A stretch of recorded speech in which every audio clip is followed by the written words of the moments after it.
जी sir. अगर हमारे पास like ये दिया हुआ है कि एक्स स्क्वायर और प्लस बी एक्स और plus C is equal to zero है, इसके रूट्स अगर आपको दिया हुआ है अल्फा कॉमा बीटा, राइट? तो हमारे पास दो चीज आ जाएगा, एक मतलब आ जाएगा A alpha square plus B alpha और plus C is equal to zero, और एक आ जाएगा A beta square plus B beta और plus C is equal to zero. ठीक है।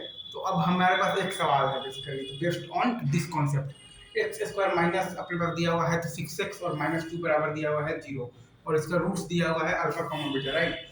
तो हमें बताना है basically alpha 10 minus beta 10 minus दिया हुआ है तो 2 टाइम्स अल्फा 8 माइनस बीटा 8, और बाई दिया हुआ है तो 2 टाइम्स अल्फा 9 माइनस बीटा 9।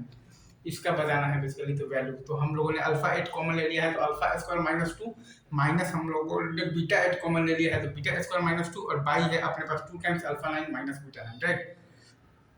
अच्छा, अब चूंकि अल्फा बीटा बेसिकली तो रूट्स है, तो alpha square minus 6 alpha minus 2 बराबर जीरो, और beta square minus 6 beta minus 2 बराबर जीरो।